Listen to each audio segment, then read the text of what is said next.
covering his eyes against the flare of the sun, which on second consideration he decided would benefit greatly from being dimmed a little.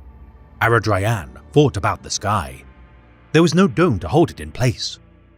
The mass of the world and physics of the gravity bound the atmosphere to the planet, with no force shields required.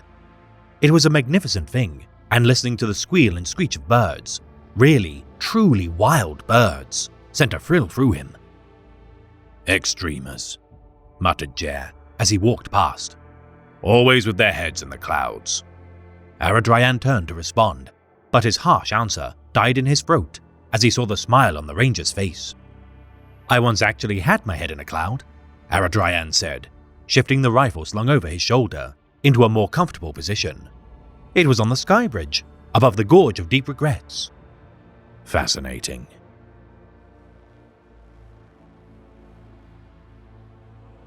Aradryan is a ranger of Craftworld Alatok.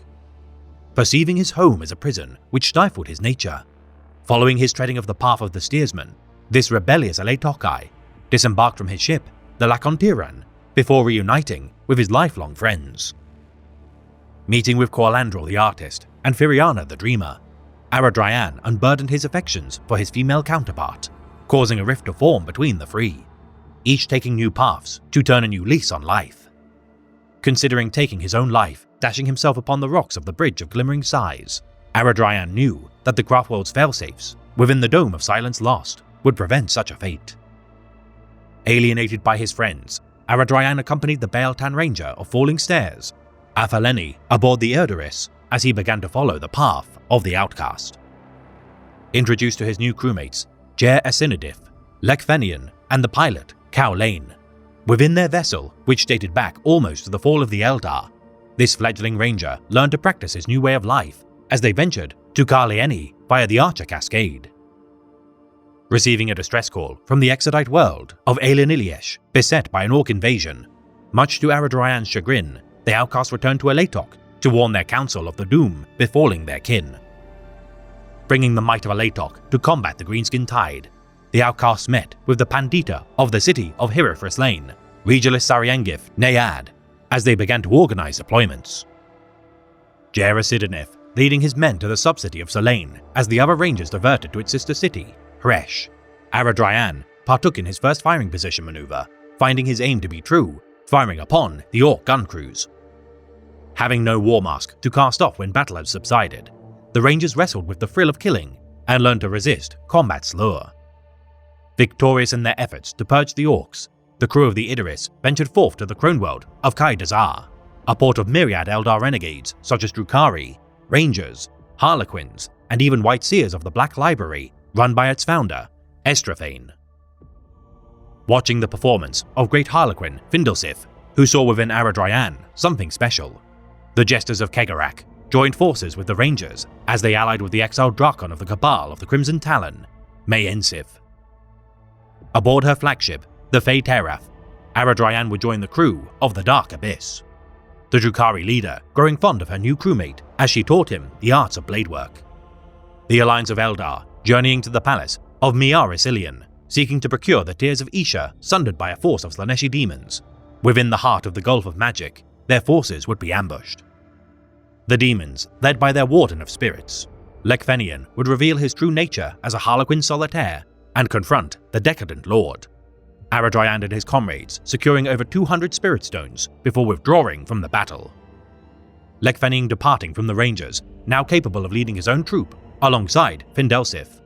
Their inevitable dance without end, wherein each would play the part of Slaanesh and Kegarak, truly a sight to one day behold. Now a permanent member of the Dark Abyss, Aradryan supported the Corsairs of the Azure Flame, under command of Prince Commander Sephason, as they raided the Winter Gulf of Space. Pillaging a human orbital battle station with permission from the Karasto system's ruling Imperial commander, Divark, the Corsairs traded their spoils for safe passage and intel on their next targets. Hierarch Rathane of the Azure Flame plotting to betray Divark in order to keep all the spoils for themselves. The Dark Abyss would agree to their ally's scheme, meeting with the eldest son of the commander, Darson Divark. Betraying the Azure Flame as they feigned allying with Darson.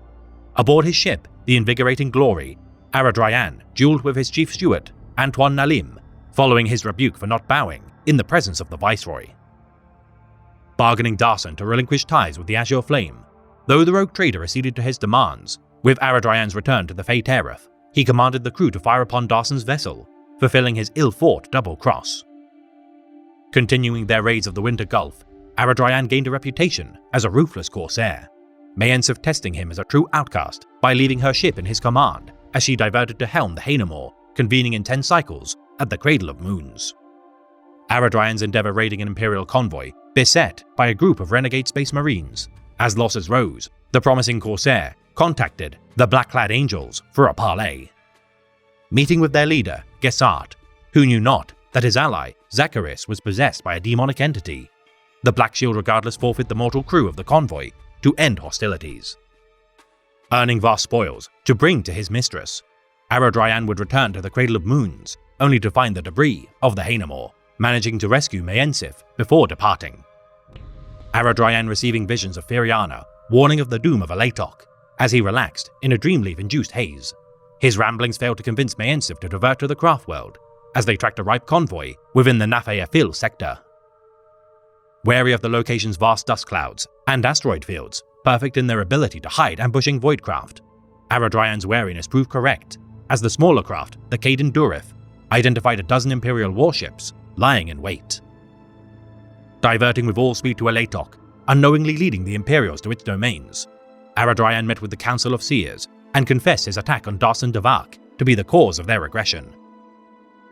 Leading Darson's vengeful father to Craftworld Alatok, alongside an army of mortals and the sons of Aurora chapter of Space Marines, their leader, Akol Nadeus, began to lay waste to the Craftworld. Solitaire Lekfenian and the Great Harlequin, Findlesif, aiding their plight with the Dance of the Bloody and Bold. Regardless of the stalwart defiance of the Alatokai, the Dome of the Crystal Seers fell to the Imperial advance. Aradryan risking his life to end the hostilities, the Ranger surrendered himself to the mercy of Chapter Master Nadeus, asking to be brought before D'Vark. Pleading forgiveness, which would not be forthcoming from the grieving father, when compassion had failed, Aradryan warned Akol Nadeus that more Craftworlds would soon arrive, causing the destruction of all within Alatok. Farseer Anafar and Alatin, freezing the flow of time to show the sudden arrival of warships of countless Craftworlds. Aradryan informed the Space Marine of D'Vark's laxity in allowing raiders to freely pillage his domains, a bolt round ending the life of the commander. The Chapter Master ordering the withdrawal of his forces as Alatin held back his kinsman's wrath. With their departure, Alatok had been saved at great cost. Meeting again with Firiana, as they witnessed the devastation brought to their homeworld, these estranged friends resolved never to let their own desires bring ruin to their Craftworld again.